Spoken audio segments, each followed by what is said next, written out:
자, 오늘 본문을 조금 벗어나서 그래도 목사님들에게 가장 좀 필요한 부분을 한번 말씀을 오늘 3강의 때는 하겠습니다. 양해해 주시기 바랍니다. 십자가입니다. 예수님이 십자가상에 6시간 달리셨죠. 그렇죠? 히브리 시간으로 말하면 그렇죠. 3시부터 9시까지. 우리 시간으로 말하면 오전 9시부터 오후 3시. 우리나라하고 이스라엘은 6시간 시간차가 있으니까. 6시간 달려있는 동안에 7마디의 말씀을 하셨죠.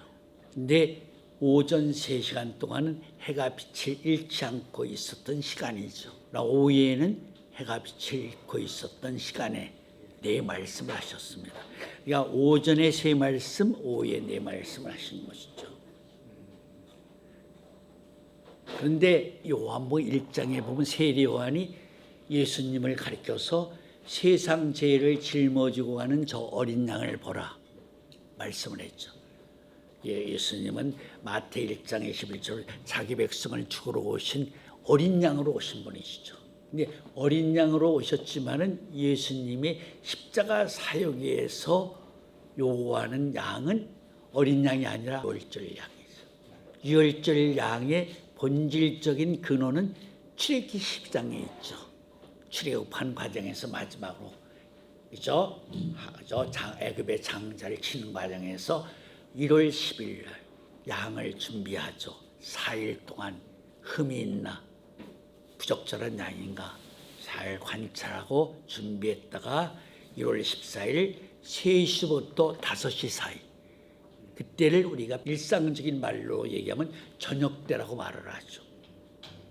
저녁때 양을 잡게 되어 있습니다. 그렇죠? 그래서 양을 잡아서 피를 양푼에 담아서 문 좌우에 바르죠. 그래서 바로 어린 양의 피가 묻어 있는 집은 6월 하나님의 사자가 그런 집은 개도 혀도 움직이지 않게 편안히 두고 대신에 애굽의 장자들은 다치셨죠. 짐승의 젖것도 치시고. 그래서 예수님도 이 땅에 유월절 양으로 오셨다 하는 말씀이 성경에 있죠. 고린도전서 5장 7절 말씀. 너희는 누룩 없는 자인데 새 덩어리가 되기 위하여 묵은 누룩을 내어버리라. 우리의 유월절 양 곧 그리스도께서 희생이 되셨느니라. 그렇죠. 분명히 예수님이 유월절 양이라는 게 나와 있잖아요. 예수님이 유월절 양이 된다는 말씀은 하나님이 선민으로 택한 히브리 유대인을 위한 양이었습니다. 자기 백성을 위하여 죽는 이름이시니까 예수라는 이름 자체가. 그런데 예수님이 겟세마네 동산에서 마지막 기도를 하시죠. 기도를 하시는 가운데 예수님이 하나님 아버지께로부터 뭘 받죠? 말하자면 응답을 받죠. 그 응답은 천사들도 모르고 아들들도 모르고 오직 예수님과 하나님과의 관계적인 입장에서 주고받은 비밀스러운 내용이죠. 그런데 하나님이 예수님에게 새로운 바로 사명을 주셨어요. 너는 본방 이스라엘 백성 히브리 민족을 위해서 죽으러 온 유월절 양이다. 그런데 하나님이 요구하신 것은 뭐예요? 본방 이스라엘 백성들만이 아니라 온 인류의 죄를 짊어지라고 요구하신 것이죠. 어차피는 십자가를 짊어지니까 아예 유월절 양으로만 짊어지지 말고 인류의 죄를 짊어지는 아사살 양이라는 것이죠. 이 아사살 양을 이해하시려면 레위기 16장을 읽어보시면 아세살 양에 대한 설명이 나와 있습니다. 그 아세살 염소에 대해서. 아세살이라는 이름의 본래의 의미는 나를 내어주다는 뜻입니다. 어떤 요구 강요에 의해서 내어주는 것이 아니라 스스로 내어주는 것입니다. 그래서 예수님이 아버지에게 그 말씀을 받고 나서 내가 고민하여 죽게 되었다. 그런 말씀하신 것이에요. 왜? 자기 백성을 위한 유월절 양으로부터 십자가를 짊어지는 그 자체도 어려운 고난이신데 인류의 죄를 짊어진다는 건 100배 이상을 고통을 짊어지는 거죠. 예수님이 유월절 양으로 십자가에 달리신 것은 다 알아요. 근데 문제는 아사살 양으로 달리신 것을 모른다는 거죠. 그것이 오늘 말씀을 하고자 하는 초점이에요. 예수님이 십자가상에서 첫 번째 하신 말씀이 바로 아버지, 첫 음성이 아버지였었어요. 아버지, 저들의 죄를 용서해 주소서. 두 번째 말씀이 우편 강도에게 내가 오늘 나와 함께 낙원에 있으리라. 세 번째 말씀은 사도 요한에게 의지하여 십자가 앞에 선 마리아, 육신의 어머니 마리아에게 한 말씀이죠. 여자여 보소서 아들이니이다. 그 말씀의 의미는 당신 나를 낳아준 어머니이긴 하지만 당신도 나를 믿지 않으면 절대 구원받지 못합니다. 나를 꼭 믿으셔야 됩니다. 그런 의미의 간곡한 권면의 말씀이죠. 그래서 세 말씀은 아까 말한 것처럼 빛이 있는 동안, 해가 빛을 잃지 않는 동안에 하는 세 말씀입니다. 이 세 말씀은 일정한 간격을 띄워서 하신 말씀이에요. 3시간 동안에 아마 1시간에 한 말씀 하셨다고 생각하시면 돼요. 그래서 이 세 말씀은 바로 하나님 아들로서 하신 말씀이에요. 세 말씀은 권위 있는 말씀이 되는 것이죠. 하나님 아들로서 하신 말씀이라는 말은 유월절 양으로 하신 말씀이다 하는 것을 알아야 됩니다. 그런데 마지막 해가 빛을 잃고 난 다음에 네 말씀은 상당한 특징을 가지고 있다는 것을 알아야 돼요. 네 말씀은 분명히 해가 빛을 잃고 난 다음에 하신 말씀인데 6시부터 9시가 돼 3시간 동안인데 예수님이 계속 침묵을 지키고 계셨어요.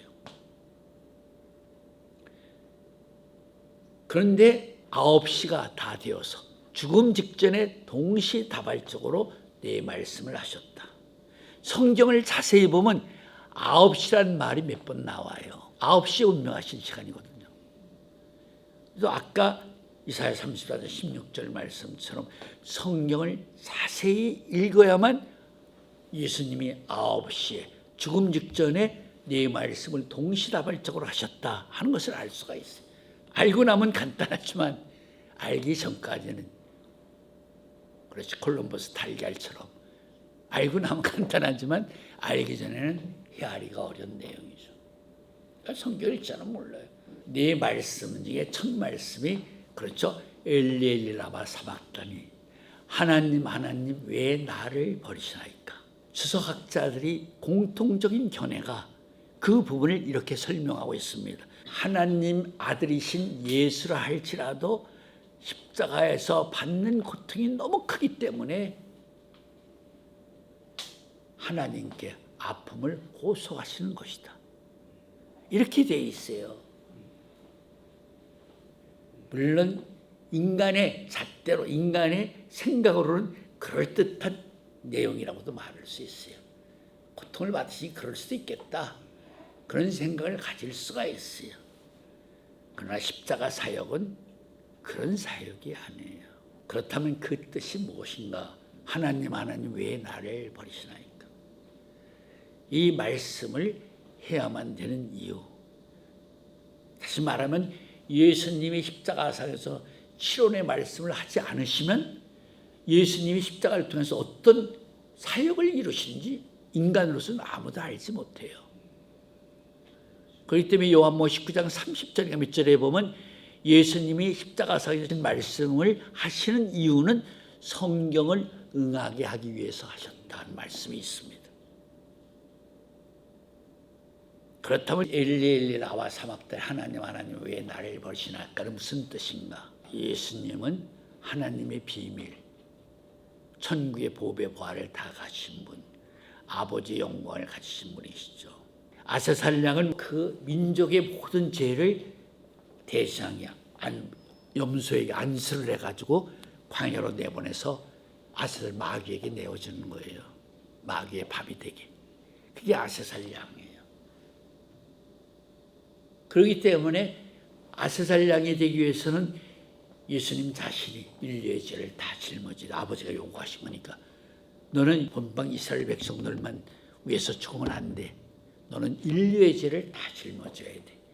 그래서 유월절량으로 십자가에 달리신 것은 분명합니다. 해가 비치지 않고 있는 동안 세 말씀을 하신 것은 유월절량으로 하신 말씀이기 때문에. 근데 해가 비치고 난 다음에 하신 죽음 직전에 하신 네 말씀은 유월절량으로 하신 말씀이 아니라 아사살량으로 하시는 말씀이에요. 그렇다면 이 점을 생각하셔야 돼. 인류의 죄를 짊어진 예수님이 스스로 자기 자신이 저 마귀의 밥이 되어야 되시는 거죠. 마귀의 밥이 되셔야 되신다는 그 의미는 바로 예수님의 뭐예요?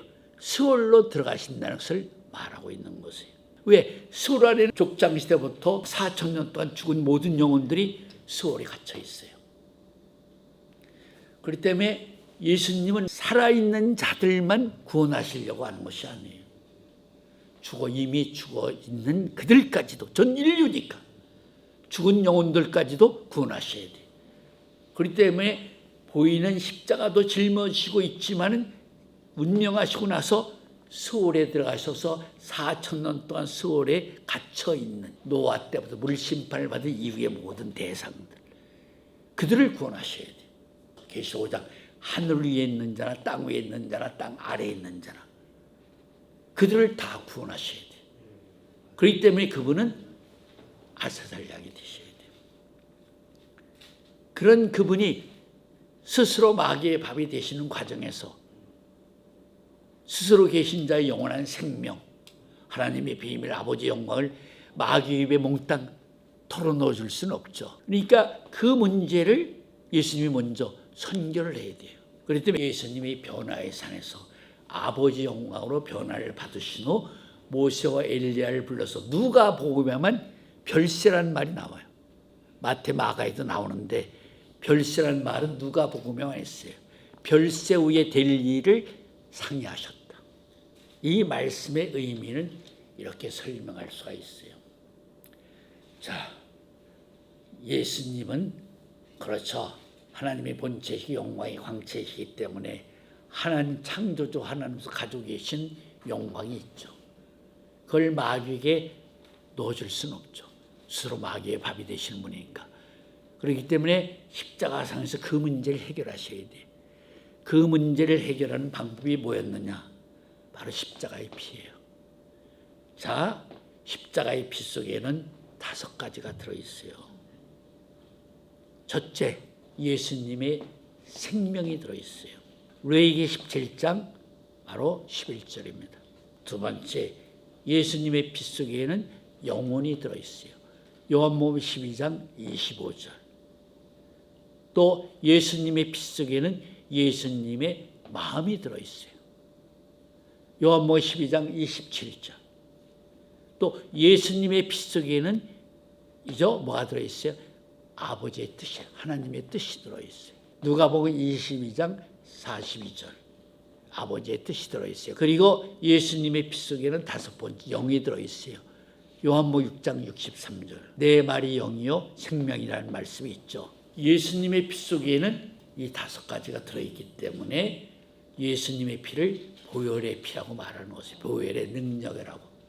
이 5가지가 들어있기 때문에 바로 원죄, 유전죄, 자범죄를 사함을 받을 수 있는 것이에요. 우리가 구약 때에는 짐승의 피를 이용해서 율법으로 지은 이례적인 죄를 사할 받을 수가 있었어요. 그렇죠? 그러나 예수님의 피는 죽음이 없는 영원한 생명의 피이기 때문에 유효기간이 제한적인 기간이 아니라 영원한 예수님의 피이시다. 생명의 피이시다.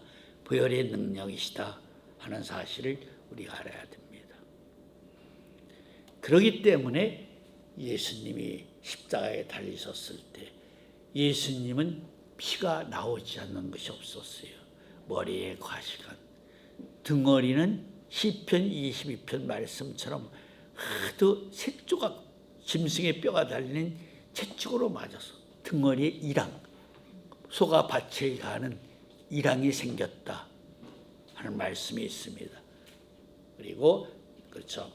나는 벌레와 조롱거리 22편 말씀 중에 예수님은 양손, 양발 다 박혔죠. 그리고 예수님은 우리가 성화에는 예수님의 형상이 아랫도리가 가려져 있고 얼굴이 멀쩡히 그려져 있죠. 그러나 실제적으로는 예수님은 그런 모습이 아니었어요. 예수님은 짐승 모습도 못 띄었어요. 왜? 로마 병정들이 사형 언도를 8년 받고 난 후에는 이계 중대, 그러니까 거기에 백부장은 100명이 휘하를 데리고 있죠. 병사들을. 두 개의 백부장이 200명이 예수님을 뉘어놓고 군호를 자 외쳐가면서 발맞춰가 하나 둘 외쳐가면서 밟고 다녔고, 또 앞으로도 뉘어놓고 200명이 지금 말로는 군인 옷가발로 밟고 다니면서 지나갔어요. 예수님 코뼈도 다 부러지고 예수님의 눈이 어디 있어요? 퉁퉁 부어서. 그래서 예수님이 골고다 언덕을 가는 동안에도 그렇죠 5번 넘어지셨다 하는 것도 알아야 돼. 왜? 앞이 안 보여. 퉁퉁 부어서. 예수님은 짐승 그 자체였습니다. 성화에는 그렇게 그릴 수가 없으니까 그냥 얼굴 모습도 자연 그들의 모습을 그린 것이지, 예수님이 얼마나 비참하게 참혹한 상황 속에서. 그래서 시편에 보면 내 뼈를 내가 셀 수 있나이다는 말씀이 있어요. 그 말은 뼈가 제대로 붙어 있지 않았다는 거죠. 위골이 돼서 갈비뼈 다 부러졌죠. 뭐 진짜 사람이 아니죠. 그런 예수님의 성체를 타고 피가 흘러내립니다. 피가. 자, 근데 피 속에는 아까 뭐가 들어있다고 그랬죠? 생명이 들어있다고 그랬죠. 자, 레위기 17장 11절 다시 한번 읽어주세요. 레위기 17장 11절 말씀. 육체의 생명은 피에 있으니라. 내가 이 피를 너희에게 주어 단에 뿌려 너희의 생명을 위하여 속하게 하였나니 생명이 피에 있으므로 피가 죄를 속하느니라. 그렇죠. 자, 피 속에는 예수님의 생명이 들어있습니다. 스스로 계신 자의 영원한 생명. 고린도서 4장 후반에 보면 속사람과 겉사람이라는 설명이 나와 있습니다. 우리도 속사람은 영혼, 겉사람은 육체죠. 인간도 하나님의 형상과 모양을 본받아 지음을 받았기 때문에 우리도 두 가지 인격을 가지고 있어요. 육체라는 인격, 드러나는 인격이죠. 그러나 우리의 속사람 영혼은 보이지 않죠. 그래서 바울이 겉사람은 날로날로 후패하나 속사람은 날로날로 새롭도다 분명히 말하고 있고, 고린도 5장 17절에도 그런 말씀이 있죠. 피 속에 생명이 있죠. 생명의 그릇 속에 예수님이 아무도 모르게, 모세와 엘리야밖에 모릅니다. 그것은 하늘의 천사 아들들도 모르고 마귀의 사탄도 알지 못합니다. 피 속에 있는 예수님의 그 생명의 그릇 속에 예수님의 속사람, 그렇죠? 말씀이 육신이 되어 진리와 은혜로 오셨다. 육신은 인성이지만 은혜와 진리는 말하자면 속사람이 되는 거죠. 태초에 말씀이 계시니라. 말씀이 하나님과 함께 하셨으니 그 말씀이 곧 하나님이라. 말씀이 육신이 되신 분이니까 말씀이 하나님이죠. 육신은 예수이고 그 말씀이신 하나님을 자기의 피 속에 들은 생명의 그릇에 아무도 모르게 모시고 이 땅에서 예수님이 떨치시는 거죠. 강림을 시키는 거죠. 그래서 자기의 몸을 떠나시는 자기의 속사람이신 태초의 말씀 떠나시는 하나님을 바라보면서 예수님이 하나님 왜 나를 버리시나이까 그렇게 외친 것이지, 아파서 고통스러워서 하나님 하소연하는 것이 아니라는 거죠. 십자가를 말하면서 이런 십자가의 비밀을 아는 사람이 있나요? 그게 참 안타까운 거죠. 자, 여러분들이 알다시피 왜 예수님이 바로 죽음 직전에 동시다발적으로 내 말씀을 하셔야 되는 이유를 아울러 설명을 해드릴게요. 예레미야 10장 13절을 읽어드리겠습니다.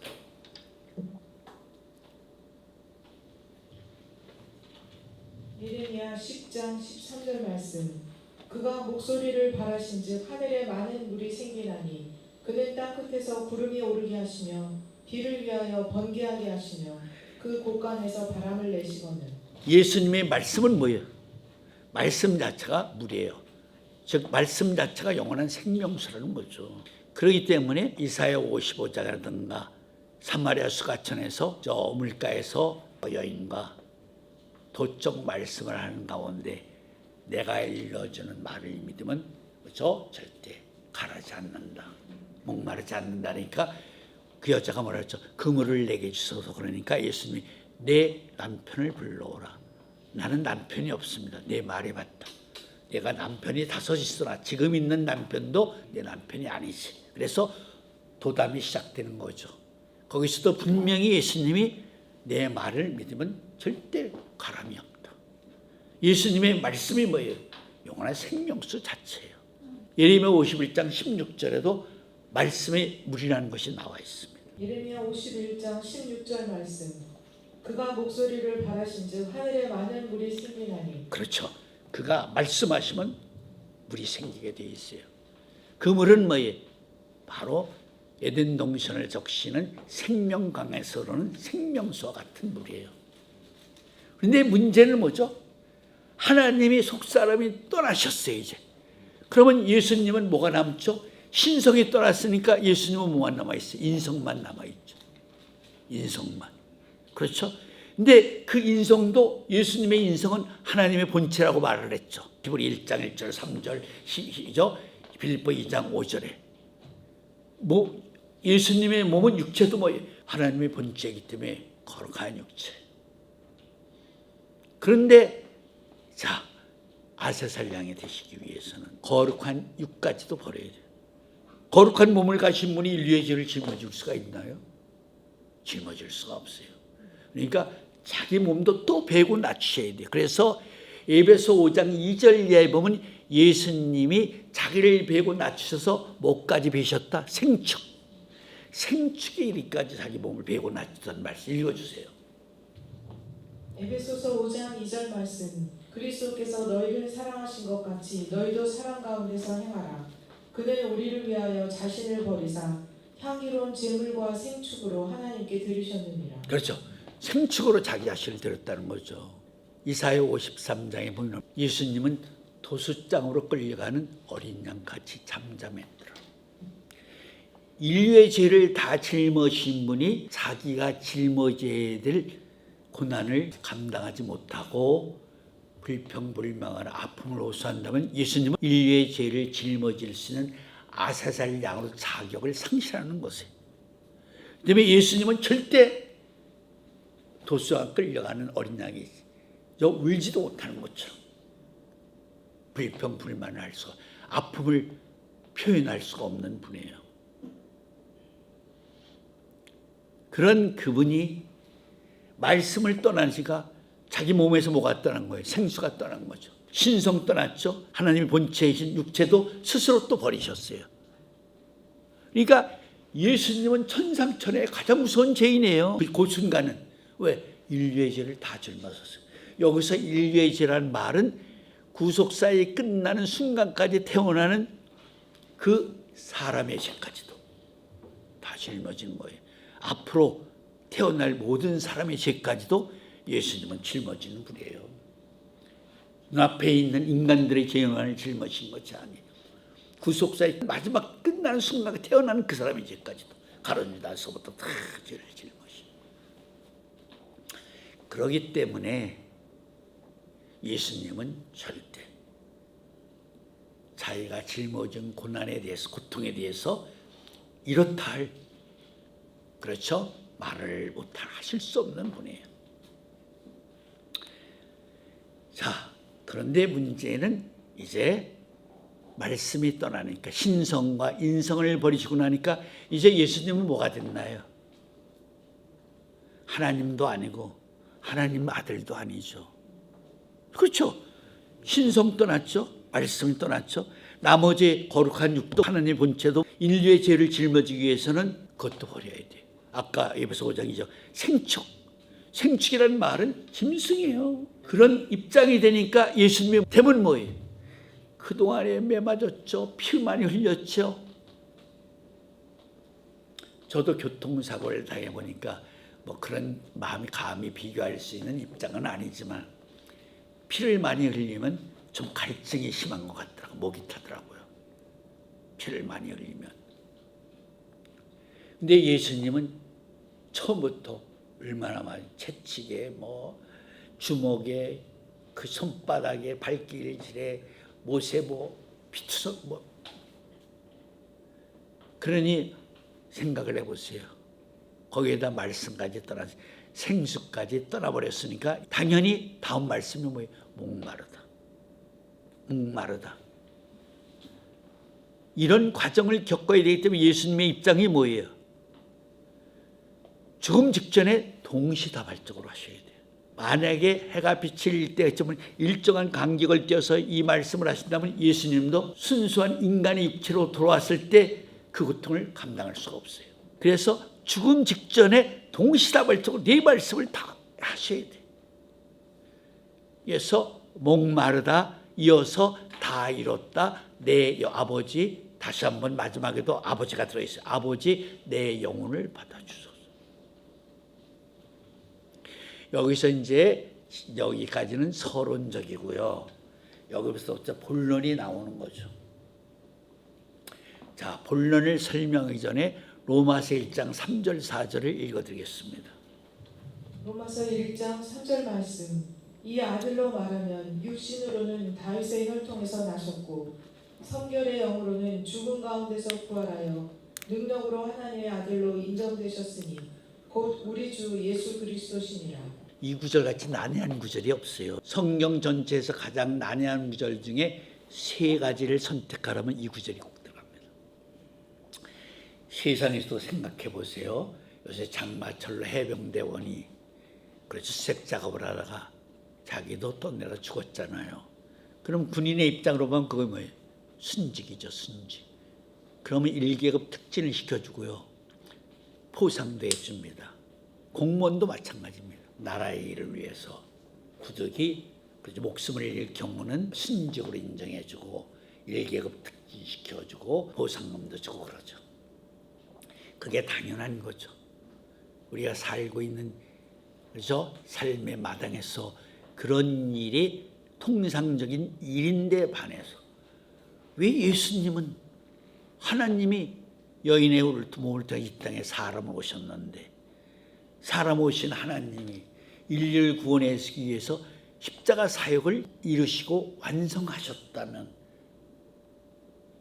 사람들이 예대로 말하는 그런 기준으로 생각해도 본래 가지고 있던 그분의 영광을 더 크게 영광스럽게 나타내어 드리는 것이 당연지사죠. 인류를 위해서 이사야 53장 10절 말씀처럼 자기 영혼을 속고님으로 산제를 드리신 분이신데 왜 그런 그분을 그제서야 부활의 능력으로 하나님 아들로 인정받았다고 하는 그 말씀의 의미를 우리가 깊이 공부하고 깨달아야 됩니다. 왜 부활의 능력으로 그제서야 하나님 아들로 인정받으셨다는 것인가? 그 말씀을 생각해 보면 예수님이 하나님 아들로 죽은 것이 아니라는 말씀이 상대적으로 나올 수밖에 없어요. 하나님 아들로 죽었으면 부활하면서 하나님 아들이 당연하지. 그런데 하나님 아들로 죽지 않았기 때문에 성결의 영으로는 부활의 능력으로 하나님 아들로 인정받았다고 하시는 거예요. 자, 다시 한번 그 구절을 읽어봐. 지금 설명을 했으니까 한번 새로운 입장으로 말씀을 바로 부딪히게. 로마서 1장 3절 말씀. 이 아들로 말하면 육신으로는 다윗의 혈통에서 나셨고 성결의 영으로는 죽은 가운데서 부활하여 능력으로 하나님의 아들로 인정되셨으니 곧 우리 주 예수 그리스도시니라. 그렇죠. 이 말씀을 한번 생각해 보세요. 이분은 진짜 하나님이시고 창조주 하나님이신데 왜 부활의 능력으로 하나님 아들로 인정받아야만 하셨던가? 그 이유는 바로 이런 뜻이에요. 예수님이 하나님 아들로 죽은 게 아니에요. 자, 첫째 신성을 버리셨고 두 번째 인성을 버리셨잖아요. 그러니까 예수님은 우리와 똑같은 성적 흑차원의 인생이 된 것이죠. 흑차원의 인생이 된 그 자체가 뭐예요? 아사살이 되신 것이죠. 아사살. 마귀의 밤이 되신 것이죠. 하나님 아들이면 마귀가 삼킬 수 있나요? 사망이? 고전 15장에서 분명히 했죠. 사망아 사망아 너희 쏘는 것이 어디 있느냐? 생명이 사망을 삼켰도다. 하나님 아들을 마귀가 삼킬 수가 있는데 못 삼켜요. 왜? 영원한 생명을 가지고 있는데 그 문을 삼켰더니 자기가 죽는데 어떻게 삼켜요? 그러니까 스스로 아사살양 마귀의 밥이 되어 있는 분이기 때문에 예수님은 신성도 버리셨고 인성도 버리신 분이에요. 그러니까 신성, 인성을 버리셨기 때문에 우리가 똑같은 차원의 인간이 된 거예요. 인간. 인간으로서 십자가 사역을 이루신 것이에요. 인간으로서 십자가 사역을 이루셨기 때문에 누가복음 12장 50절 말씀을 읽어드릴게요. 누가복음 12장 50절 말씀. 나는 받을 세례가 있으니 그 이루기까지 나의 답답함이 어떠하겠느냐. 자, 성경은 이 구절을 두 가지 방향으로 기록해 놨어요. 하나는 야고보 요한의 어머니 살로메가 와서 예수님께 한 말씀, 하나는 야고보 요한이 직접 예수님께 한 말씀이죠. 선생님이 영광의 보좌인데 우리 두 아들을 우편 좌편에 앉게 해주소서. 그때 예수님이 내가 마시는 잔을 너희가 마실 수 있느냐? 예, 마실 수 있습니다. 그래, 너희도 마실 수 있으려니와 내가 받는 세례도 너희들이 받을 수 있느냐? 아, 우리 받을 수 있습니다. 왜냐하면 그들은 뭐예요? 이 세례라는 개념을 가지고 있죠. 자기들이 물로 세례를 받았기 때문에 아, 그런 세례 우리 받을 수 있죠. 그러나 예수님이 말한 세례는 그런 세례가 아니죠. 그 세례는 어디서 받는 것이죠? 하나님의 신성과 인성을 버리시고 인간 예수로서 받는 세례를 말하는 것이죠. 인간 예수. 우리도 세례 받잖아요. 우리가 받는 세례처럼 예수님도 우리와 똑같은 흑차원의 인간으로서 다시 세례를 받는다는 거죠. 그러니까 그 세례가 얼마나 고통스러운 거예요. 신성 버려야죠. 인성 버려야죠. 버리는 만큼 뭐예요? 인류의 죄를 다 짊어지 그 무거운 죄를 수백억의 아담부터 마지막 구속사의 끝까지 태어난 사람이 대략적으로 우리가 하기 좋은 말로 900억이라고 말합니다. 900억이 된다는 거죠. 9은 9는 멜기세덱의 수입니다. 900억의 죄를 다 짊어지는 거예요, 예수님이. 그러니까 예수님이 세례를 받았다는 말은 우리와 똑같은 인간으로서 받는 세례를 말한 것이에요. 신성 버렸죠, 인성 버렸죠. 그리고 인류의 죄를 짊어졌죠. 그런 예수님에게 하나님 세례를 줬다는 거죠. 그 상황 속에서 그 점을 우리가 잘 깊이 있게 심도 있게 이해할 수가 있어요. 한마디로 얘기하면 예수님은 하나님 아들로서 죽어서 부활하는 것이 아니에요. 우리를 위해서 우리와 똑같은 성정을 가진 인간 예수로서 죽었다가 부활했기 때문에 그대서야 부활의 능력으로 너는 이제 하나님 아들이 되었다. 하나님 아들을 인정해 주겠다. 그렇기 때문에 예수님의 부활이 우리 부활이 될 수 있는 것이에요. 우리를 부활시켜주고 자신의 부활을 우리의 부활로 만들어주기 위해서 예수님이 그렇게 인성과 신성을 다 버리시고 인류의 죄를 짊어지고 서울에 들어가 세례를 받고 나서 서울에 들어가셨던 거죠. 생각을 해보세요. 인류의 죄를 다 짊어진 사람이 수월에 들어가서 어떻게 천국 복음을 전할 수가 있습니까? 말이 안 되죠. 그다음에 수월에 들어가기 직전에 7월의 말씀을 이뤘기 때문에 하나님이 요구하신 대로 7월의 말씀을 하셨기 때문에 예수님에게 하나님이 다시 세례를 준다는 것은 이런 뜻이에요. 제가 잠정적으로 이런 말을 했어요. 예수님이 부활의 첫 열마가 되시기 전에도 부활할 수 있는 길이 있었죠. 그 길을 예수님은 요한복음 14장 6절에서 나는 길이요 진리요 생명이라 나로 말미암지 않고는 아버지에게 올 자가 없다. 아버지에게 가는 길이 뭐예요? 부활의 길이에요. 아버지에게 가는 길이 부활의 길이에요. 예수님이 십자가상에서 치른 말씀을 통해서 인류를 구원할 수 있는 구원주로서의 생명주로서의 부활의 길을 걷는 과정이 십자가에 6시간 달려서 있는 동안에 7원의 말씀을 하는 것이 바로 아버지에 갈 수 있는 구원의 길이에요. 부활의 길이에요. 그 부활의 길을 성취하셨기 때문에 하나님이 그에게 다시 세례를 준 것이다. 조금 난해하고 무거운 말씀입니다만은 그래도 오늘은 이해가 안 돼도 이 말씀을 지식적으로도 잘 마음에 씻어 바로 성세에 담겨 놓으면 성령이 도와주게 돼 있어요. 성령이 와서 은혜가 와서 도와주게 돼 있습니다. 한마디로 가장 중요한 것이 뭐죠? 오늘날 기독교의 현실은 다 하나님 아들로 예수님의 십자가 사역을 다 이뤘다고 믿고 있거든요. 근데 내용은 그렇지 않아요. 하나님 아들로 이루는 것이 아니에요. 누구로 이뤘어요? 인간 예수. 그 하나님 아들 다 버리셨어요. 서울에 들어갔다는 말은 마귀가 삼켰다는 소리거든요. 마귀가 죽지 않는 영원한 생명을 가진 사람을 삼킬 수가 있는데 지가 죽는데. 그럼 이 서울에 들어가시려면 하나님 아들로는 못 들어가요. 인류의 죄를 다 짊어진 죄인 중에 죄이지 예수님같이 죄인이 어디 있어요. 천상천하에 인류의 죄를 다 짊어진 사람인데. 참 그 점이 중요한 것이에요. 그걸 이해하지 못 깨닫지 못하고 믿지 못하면요. 십자가 다 암만 외치고 부활을 말해도 다 중언부언하는 사람이에요. 알았어요? 오늘 이 말씀이 참 중요한 것이에요. 정말 구속사의 핵심적인 말씀이에요.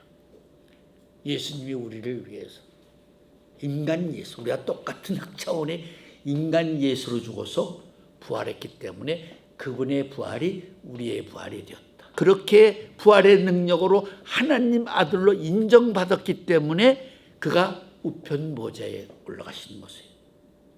우편 보좌에 계신 것은 피조물로서 하나님 아들 같은 존재가 되었기 때문에 이 말은 창조주가 아닌 피조물로서 최초의 하나님 아들 같은 존재가 되었기 때문에 우편 보좌에 계시는 그분을 영원한 하늘의 대상 멜기세덱이라고 말하는 것이에요. 우편 보좌에 계시는 예수님이 지금 멜기세덱으로 계시는 것이에요. 그런다고 멜기세덱이 하나님 아들로서 계시는 자리인가? 아니에요. 멜기세덱은 피조물로서 입을 수 있는 최고의 영광의 자리예요. 아담과 하와가 타락하지 않았다면, 아담이 하나님이신 세 가지의 언약을 다 이뤘다면, 행위의 언약, 구속의 언약, 은혜의 언약. 그래서 예수님도 3번 시험을 받은 것이에요. 3번 시험을 받았다는 말은 바로 첫째 아담이 메시아로서 거래될 3일길 3가지의 과정을 바로 정해져 있었기 때문에 예수님도 공세의 길을 걷기 위해서는 3가지 시험을 받아야 돼요. 그래서 예수님이, 물론 그분은 본래 하나님이시지만 지금 우편 보좌에 계시는 분은 뭐예요? 하늘의 대상, 하나님과 인간 사이에 바로 중보자 격인 하늘의 대상. 시편 110편 4절에서 여호와가 맹세하여 이르시되 내가 멜기세덱 판차를 통해서 하늘의 대상이 되거라 된다는 말씀을 했죠. 그 말씀처럼 지금 예수님은 인간 예수로서 죽어서 사마의 권세를 깨시고 부활의 능력으로 하나님의 아들로 인정받으신, 여기서 하나님의 아들로 인정받았다는 말은 피조물이라는 소리죠. 피조물로서 최초의 하나님의 아들이 된 사람을 말하는 것이에요. 피조물로서 최초의 하나님의 아들이 된 것을 가리켜 고전 2장 8절에서는 그가 영광의 주인 줄 알았더라면 십자가에 못 박지 아니하였으라. 피조물인 사람이 부활의 능력으로 하나님의 아들로 인정받은 그가 갖는 영광의 칭해가 영광의 주입니다. 사람들은 대부분 영광의 주면 영광을 받으신 하나님을 가리킨다 이렇게 말하고 있어요. 절대 그렇지 않아요. 로마서 8장이 만물들도 하나님의 아들이 나타나기를 고대한다는 말씀이 있죠. 그렇게 하나님의 아들이 나타난 거죠. 그런데 피조물 중에 하나님의 아들이 나타난 그를 갖다 고전 2장 8, 그가 영광의 주인 줄 알았더라면 그를 십자가에 못 박지 아니하였으리라. 마귀도 예수님이 유월절 양으로 죽는 줄만 알았지 아사살 양으로 죽는 걸 몰랐어요. 이 말의 의미는 이런 뜻이에요. 유월절 양으로 죽으면 예수님은 부활하자마자 하늘로 올라가야 돼요. 이 땅에 계시지 못해요. 왜? 죽는 자의 세상에 하나님 아들이 부활하면 이 땅에 계실 수가 없어요. 본질적으로 산 자가 이 땅에 와서 부활의 능력을 못하면 그는 이 땅에 오신 목적을 이뤘기 때문에 죽는 자의 세상에 있질 못해요. 부활하자마자 올라가셔야 돼요. 그런데 그가 이 땅에 40일 동안 계셨다는 그 의미는 그가 피조물로서 부활의 능력으로 하나님의 아들로 인정받았기 때문에 땅의 사수 동서남북 8달수 땅으로부터 인정을 받은 하나님 아들이었기 때문에 이 땅에 40일 동안 머물 수 있었던 것이다 하는 사실을 알아야 됩니다. 상당히 난해한 말씀이지만 상당히 중요한 말씀입니다. 자, 원칙적인 원론적인 말씀을 하나 하겠습니다. 창세기 18장 18절 이하에 보면 하늘나라의 일은 이 땅에서 이루어지는 것입니다. 이 땅에서 이루어지되 천사를 통해서 이루어지는 것도 아니고 하나님의 아들들을 통해서 이루는 것도 아닙니다. 누구를 통해서?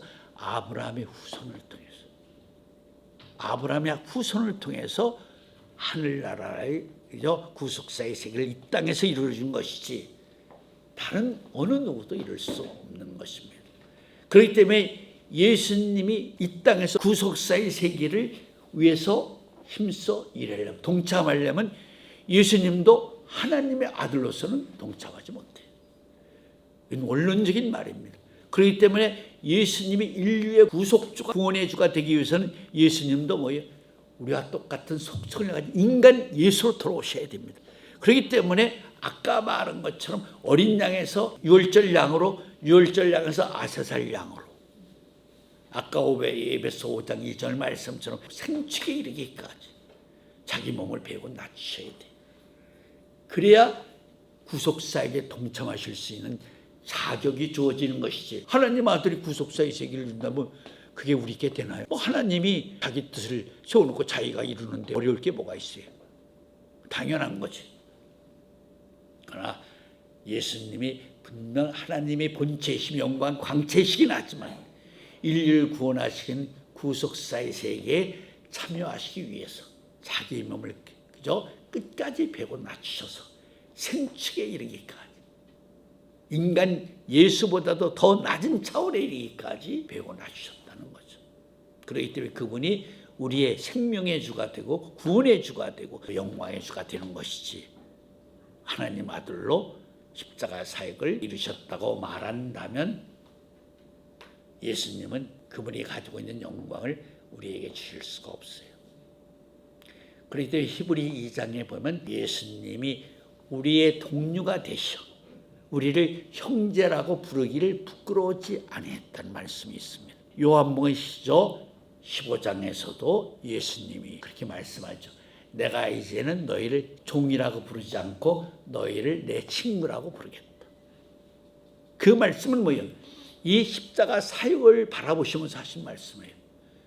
지금은 나는 위에서 왔고 너희는 아래서 난 너희와 나는 본질적으로 근본이 다른 사람이지만 그러나 십자가 사역을 통해서는 내가 똑같은 동료의 인자로서 내가 너희의 친구가 되어주겠다 하는 말씀을 우리가 알아야 되는 것입니다.